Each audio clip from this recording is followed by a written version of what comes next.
Hey guys, welcome back to the Vaughn Homestead. Kind of going to give y'all a little update. I know y'all might have seen in the previous videos the ducks being in their new coop, but I wanted to do an actual update video on their new coop and all that, kind of what I have going on with it. So as you can see, they are in one of the coops now, just like the chickens are in, 5 foot wide, 6 foot tall, 7.5 foot long, with the full upper half, wrapped up in the tin and all that. Of course, they don't need all that, extra tin and all that, but of course this is a kind of a dual coop, whether or not, if later on I need to, swap them out for chickens or something like that, I can still use it, for whether I want to do chickens or ducks.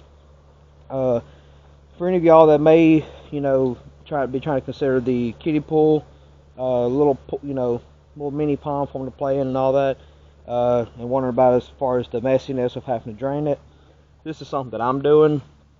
So I installed a sink drain on the back side of the pool here, kind of put it on like this little platform that I made, to lift it up a little bit to where I can have this little drain here, which will allow the water to drain to the outside of the pen and drain on down, versus me having to flip it over inside the pen and flooding the pen constantly with nasty, muddy, poopy water. And I'll show y'all real quick. Let me grab my little grabber here and show y'all basically how we drain it. Let me light this up.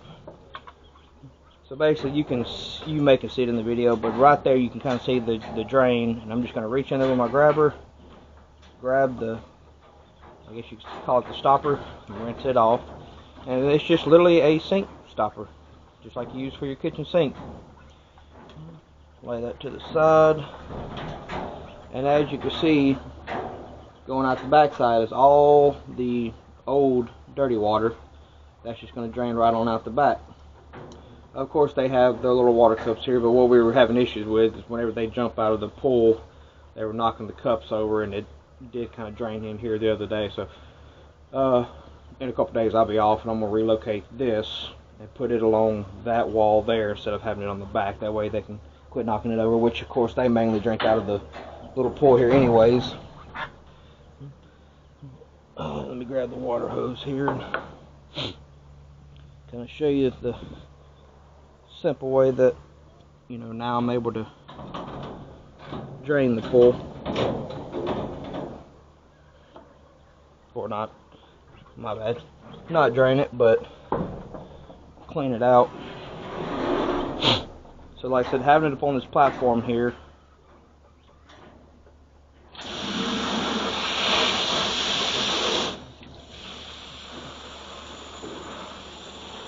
then all you got to do is just lean the pool, use your water hose just to rinse all the dirt and poop and feces, whatever you want to call it, to the back. Now you can see it's all going off the back, and every now and then take the hose and point it directly into the drain, because of course when you're pushing all that dirt and poop and all that, it may try to stop your line up a little bit.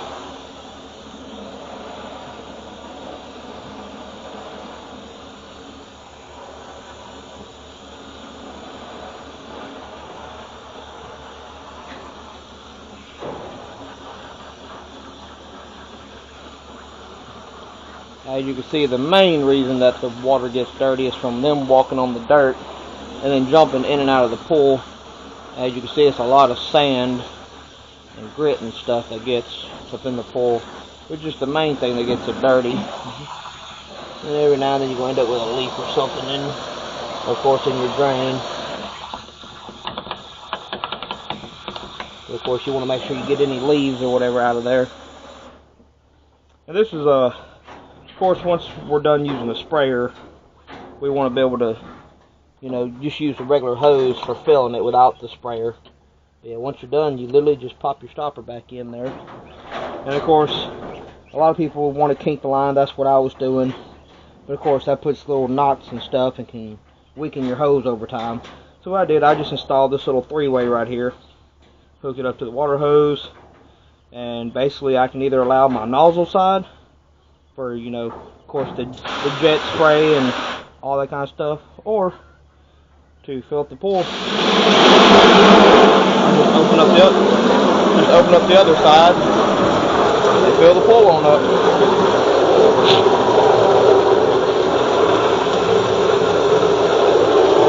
That's about all there is to it, guys, on that. And what you just seen, that dirty water, was only after we changed this water about 3 days ago. So it ain't like as if we've been, you know, not paying attention to the water for a week, 2 weeks, 3 weeks. Nope, this is literally about twice a week change. Typically about every 3 or 4 days we'll come through and change out the ducks' water, or, you know, change out their pool, clean it out and all that. But as you see, their pen's not flooded. They're on standby to where they can start jumping and all that into the new water. Just to kind of go over some of the names that here. Y'all might have seen in the previous video. We have Snow White, and then we have Sapphire. That's going to be our 2 females. Snow White is a Pekin, and Sapphire is a Ruin. And then we have Spike, and then we have Sarge. And they are Pekin Muscovy mixes, and those are both of our males. So we may end up introducing a 1 or 2 new females here soon as well, just to kind of have our females outnumbering our males. Because of course, you know, once they get to the breeding age, then you gotta, you know, of course you gotta worry about the males, you know, overexerting your females. Is it good, Sapphire? And then once your pool's full, shut off your water and leave them be. And that's about all there is to that. I don't know, but of course I haven't really done a video on it. Of course, you all know that this was Tweety's pen. Unfortunately, about a week and a half ago, we did lose Tweety. Unfortunately, natural cause. He had gotten sick. We were trying to pump him full of vitamins and electrolytes and all that kind of stuff, but he lasted about 3 days after getting sick. Not really sure what caused it, but his females now, we open up the door in the mornings. They come out in free range.